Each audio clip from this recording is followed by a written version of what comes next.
네, 여러분 반갑습니다. 제이제이 리더입니다. 네, 오늘 우리 시장은 연일 계속 강세를 이어가는 모습을 좀 보여주고 있습니다. 자, 어제 김정은의 불확실한 이야기가 나오면서 좀 시장이 출렁거렸었는데, 자, 오늘은 연이은 유가의 급락으로 인해서 시장이 좀 하락 출발을 했었어요. 네, 마이너스 1.27% 개파락으로 시작해서 장중에 또 그 하락분을 전부 다 끌어올리면서 또다시 강한 기조를 보이고 있습니다. 국제 유가가 5월 만기물이 마이너스 37불이라는 정말 어이없는 수치를 기록하면서 폭락을 했죠. 자, 그리고 6월물이 거래가 되기 시작했는데요. 6월물까지 어제 종가로 무려 마이너스 43%가 빠졌습니다.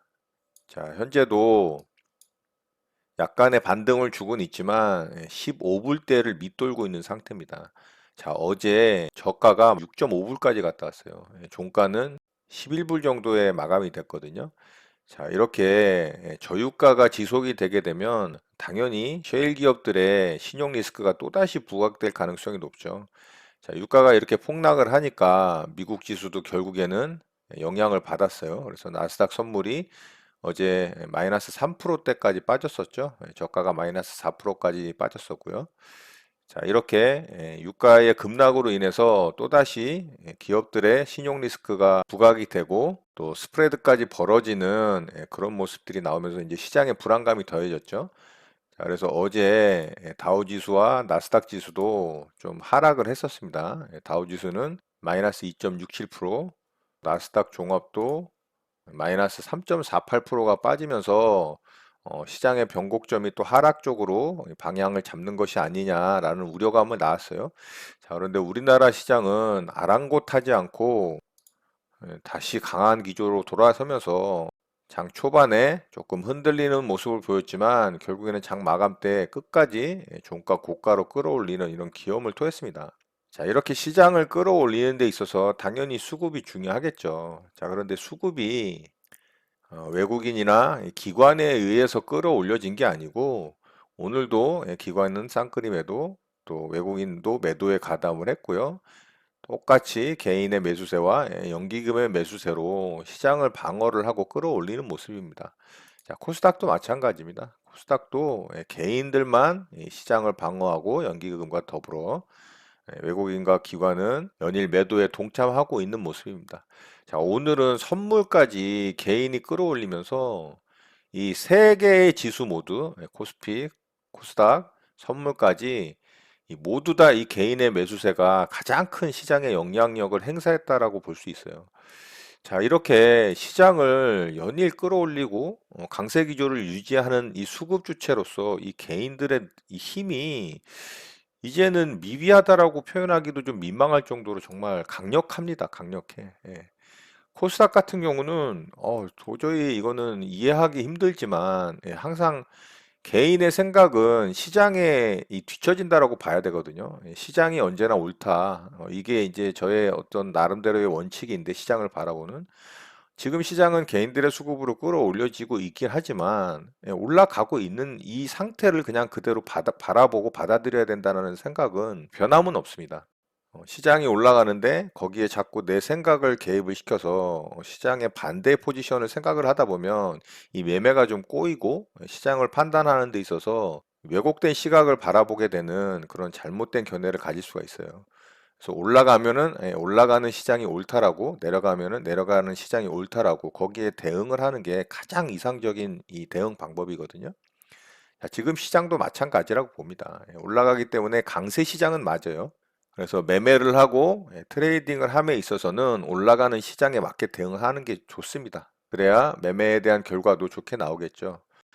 그렇지만 이 수급적인 측면과 기업들의 실적 그리고 여러 가지 경제 지표들을 볼 때는 지금의 이 강한 시장과 너무 상충되기 때문에 그런 부분이 이 찝찝함을 지울 수 없는 마음의 한편에 좀 부정적인 부분을 지울 수 없게 하는 게 적극적으로 하지 못하게 하는 그런 부분이 있지 않나라는 좀 생각을 해보고요. 코스닥 시장은 현재 전 세계에서 지금 가장 강한 지수입니다. 가장 강한 주가고요. 다른 나라의 지수들을 쭉 살펴봐도 이렇게 강하게 상승하는 이 지수가 없어요. 자, 그렇지만 우려스러운 부분도 없지 않아 있는 게 현 시점의 모습인데요. 지금 이렇게 강하게 상승한 것에 가장 큰 기여를 하고 있는 건 코스닥 시장에 집중되어 있는 이 바이오 관련 주식들이 대부분 이 지수를 끌어올리는데 가장 큰 비중을 차지하고 있다라는 부분이죠. 그런 부분에서는 이 종목들의 이 편향이 좀 있다, 편중성이 좀 있다라는 부분이 시장을 조금은 왜곡하고 있지 않나라는 생각도 좀 해볼 수 있을 것 같아요. 이 국제유가의 폭락으로 인해서 현재 원유 ETN에 투자한 개인 투자자들의 손실이 정말 엄청나게 커지고 있는 상태입니다. 자, 이 그림이 정말 이 개인 투자자들이 원유에 투자한 이 모습을 아주 정말 잘 빗대어서 설명한 그림이지 않는가 싶은데요. 원유의 가격이 20불 중반대에서부터 너무 싸다. 장기로 투자를 하면 큰 수익을 올릴 수 있겠다라고 생각한 투자자분들이 이 원유에 대거 투자를 하기 시작하면서 이 4월 중순까지만 해도 4,700억 규모가 됐었던 이 원유 ETN 투자가 최근에 1조 1,900억까지 늘어나면서 막대한 자금이 원유 시장에 투자가 일어났었어요. 5월물 만기 원유가 마이너스 37불이라는 정말 역대 기록에도 없던 이 마이너스 가격을 보여주면서 선물에 직접 투자한 개인 투자자나 레버리지 상품이라든가 ETN에 투자한 ETF에 투자한 이 개인 투자자의 손실이 정말 눈덩이처럼 커지고 있습니다. 자, 6월물 유가가 20불대 정도에서 시작을 했거든요. 그런데 아까도 보셨다시피 그게 어제 하루에만 마이너스 43.4%가 빠졌습니다. 하루 만에 반토막이 난 상황이거든요. 지금 원유 이태양 같은 경우 잘못하다간 상장 폐지가 될 가능성도 있기 때문에 이 투자금을 한 푼도 회수하지 못하는 상황이 벌어질 수도 있다라는 거 정말 가슴 아픈 현실이지 않나 싶어요. 자, 여기 보시면 투자금 전액 손실 가능성에 대해서 경고를 하고 있죠. 자, 이 원유 상품은 정말 변동성이 크기 때문에 초보 투자자분들이 사실 이 원유 상품에다가 투자를 한다라는 건 이건 정말 위험하거든요. 매매를 정말 오래 하고 선물 거래를 하시는 분들조차도 이 원유 같은 경우는 정말 접근을 조심스럽게 대응하는 부분인데 원유의 싼 가격만 보고 정말 벌떼처럼 달라들어서 너무나 큰 손실을 보는 게 좀 안타까운 부분입니다. 자, 원유의 가격이 이렇게 많이 빠졌기 때문에 지금 미국 정유업계에 이제 또 신용 리스크가 부각이 되고 있어요. 자, 국제 유가가 10불대 정도로 유지가 되면요. 이게 연말까지 가게 되면은 미국의 정유업계의 거의 한 7, 80% 이상이 거의 80% 가까이가 줄도산한다고 보면 돼요. 20불 정도 중반대만 유지돼도 한 500개 업체가 부도날 확률이 있다고 합니다. 그런데 10불대가 유지가 되면 한 1100개 업체가 도산 위기에 처해진다라고 하네요. 그러니까 지금 현재 유가가 사실 급등이 나오거나 상승하기에는 좀 힘들거든요. 왜냐하면 지금 과잉 공급으로 인해서 수요는 줄어들고 있는 상황, 공급분이 해소가 될 가능성이 지금 상태에서는 별로 없어요. 전 세계의 이 국가 봉쇄가 풀리고 경제가 정상적으로 돌아가기 전에는 이 오일의 수요가 증가하기는 만무하잖아요. 그런데 지금 미국의 상황이라든가 유럽의 상황을 볼 때 두세 달 안에 풀리기는 제가 봤을 때는 좀 어렵지 않나라는 생각하고 또 전문가들도 미국 같은 경우는 이 겨울까지도 갈 수 있다라는 전문가들의 이야기도 나오고 있는 상황이기 때문에 자, 이 부분이 또 시장에 어떤 영향을 미칠지 좀 지켜봐야 될 것 같아요. 자, 이런 이유로 인해서 미국 증시가 좀 급락을 했어요. 자, 그래서 오늘 우리나라 시장도 개파락으로 시작을 해서 이 시장이 좀 약세로 출발을 했는데 우리나라가 이 증시가 또 악화될 것을 알았는지 오늘 이런 지원책을 발표를 했습니다. 기간 산업과 일자리에 무려 85조에 달하는 이 돈을 추가 지원하겠다라는 그리고 3차 추경까지도 단행을 하겠다라는 뉴스가 나왔어요. 자, 기간 산업에 대략 40조 원이 지금 지원이 될 것으로 예상이 되고 있고요. 기간 산업 중에 자동차, 해운, 항공, 조선, 그 외에 몇 개의 기간 산업에 대략 40조 원이 지원이 되는 상황이 만들어졌기 때문에 가장 이 힘들었던 이 자동차 부분에 이 숨통이 좀 트이는 그리고 항공 산업 부분에 숨통이 좀 트이는 아주 시기적절한 발표가 나옴으로 인해서 장 초반 좀 약세에서 혼조세를 보이던 이 주가가 장 막판까지 강하게 또 끌어올려지는 그런 모습이 보였습니다. 여기에 또 이 SOC 사회간접자본 투자를 하겠다라는 뉴스까지 나왔죠. 한국판 뉴딜이라고 이런 정책 발표를 좀 했습니다. 자, 그로 인해서 뭐 특수건설, 이화공영, 고려시멘트, 우원개발, 현대, 한일시멘트, 또 쌍용양해, 시멘트, 건설 관련주들이 좀 강세를 보였죠. 자, 종목들을 좀 살펴보면 자, 오늘 특수건설이 차트 모양상으로는 제일 좀 이쁘게 상한가에 들어가는 모습이 나왔어요. 거래 대금은 그렇게 강하진 않았어요. 사실 이 600억이라는 거래 대금도 굉장히 큰 돈인데 요즘 상한가를 들어가고 강하게 상승이 나오는 종목들의 이 거래 대금들이 원체 크게 터지기 때문에 뭐 이제는 600억 정도의 규모는 이렇게 크게 보이지 않는 것뿐이지 사실 600억도 굉장히 큰 이 거래 대금입니다. 자, 특수건설과 더불어서 또 고려시멘트가 상한가에 들어갔어요. 자, 고려시멘트는 앞쪽에 좀 매물대가 쌓여 있고 또 역대급 거래대금이 아닌 그런 이 상한가에 들어가는 거래대금을 보였기 때문에 좀 좋아 보이진 않아요. 또 삼표시멘트도 상한가에 들어갔죠. 자, 삼표시멘트도 마찬가지예요. 거래대금은 최근에 들어서 좀 터지긴 했지만 이 앞쪽에 있는 이런 매물대를 깔끔하게 돌파를 하는 상한가가 아니기 때문에 그렇게 좋아 보이진 않습니다. 사회 간접 자본 투자를 통해서 이 경기를 좀 부양해 보겠다는 정부의 정책 발표가 나오긴 했지만 이 종목들의 모양을 봤을 때는 그렇게 좋아 보이진 않습니다. 최근에 나왔던 종목들에 비하면 좀 약해 보이죠. 자, 이런 부분들이 좀 아쉬워 보입니다. 이화공영이라든가 이화공영도 뭐 상한가에 들어갔지만 제가 봤을 땐 그렇게 썩 좋아 보이진 않아요. 그리고 시멘트 관련 성신양해를 좀 보면요. 성신양해도 상한가에 못 들어가고 앞쪽 매물대를 깔끔하게 돌파가 안 됐죠. 쌍용양해도 마찬가지겠죠. 자, 얘는 더 안 좋죠. 자, 한국판 뉴딜이라고 정책이 나오고 종목들이 좀 강세를 보였지만 차트의 모양상으로는 제가 봤을 땐 특수건설이 대장주로 보이고요. 거래 대금 또한 직전 고점을 돌파를 하는 이 거래 대금까지 돌파를 했던 자리까지도 능가를 했기 때문에 그나마 이 종목이 가장 좋아 보이긴 합니다.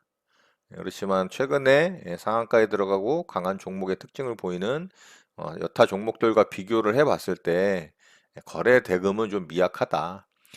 특수건설을 분봉상 오늘 이 매매를 하려면 할 수 있는 그런 자리들이 좀 있었어요. 자, 요런데 이제 정거장 매매 돌파 자리가 나왔죠.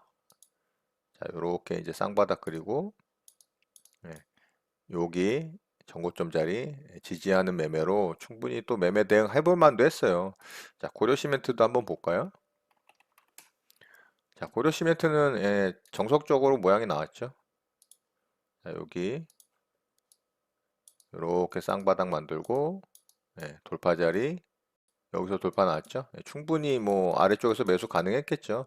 자, 그랬다면 이렇게 이제 또 수익 나왔을 가능성이 있겠습니다. 자, 요거 매매하신 분들 있으시면 수익 좀 나셨겠는데요. 한 12.8% 정도 상승률이 나왔으니까요.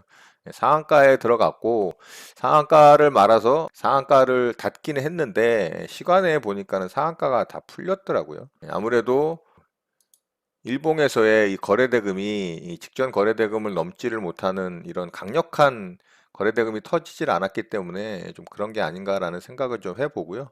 자, 시장은 좀 강세를 유지를 하면서 종목들은 매매할 종목들이 좀 많이 나와서 좋긴 합니다. 연일 이제 정부의 정책 발표라든가 정부 관련 이 공약들로 인해서 좀 테마가 만들어지고 뭐 대북 테마, 또 전쟁 테마, 또 SOC 사회 간접 자본 투자 테마, 치료제 또 백신 개발 테마 이런 여러 가지 테마들로 인해서 이 코스닥 시장은 또 연일 강세를 보이고 매매할 산업들, 매매할 종목들이 나오는 거는 굉장히 좋습니다. 그렇지만 그런 것들이 또 어느 정도 소멸되고 주춤해지는 시간이 왔을 때 이 투심이 악화되는 그 순간에 안 좋은 악재라든가 안 좋은 경제 지표들이 또 시장을 충격을 준다면 언제든지 또 하락할 수 있는 그런 위치이기 때문에 조심해야 되는 건 맞습니다. 자, 코스닥 시장 같은 경우는 충격을 받아서 하락을 한다면 이 갭자리로 이 돌파된 자리 있죠? 여기서 갭으로 죽었던 자리고. 자, 요 구간 한 550포인트까지는 하락이 나올 가능성이 좀 있어 보이고요.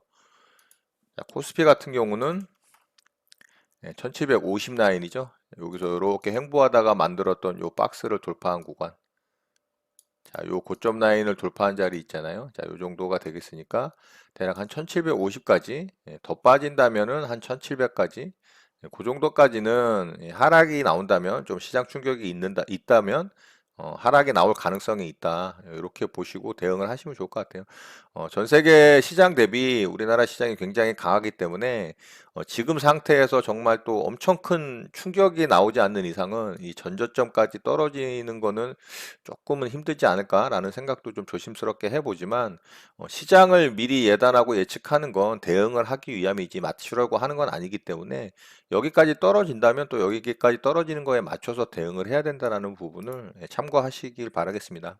국제유가의 이 약세로 인해서 이 시장의 신용 리스크, 특히 이제 이 셰일 기업들 원유를 통해서 이 정제 마진을 얻는 정유업체들의 이 신용 리스크가 또 어떻게 부각이 되고 시장에 충격을 줄지 이런 부분도 좀 잘 지켜보면서 시장을 대응을 해야 될 것 같습니다.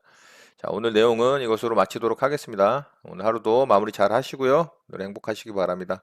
여러분의 구독과 좋아요는 언제나 영상 제작에 큰 힘이 됩니다. 감사합니다. JJ 리더였습니다.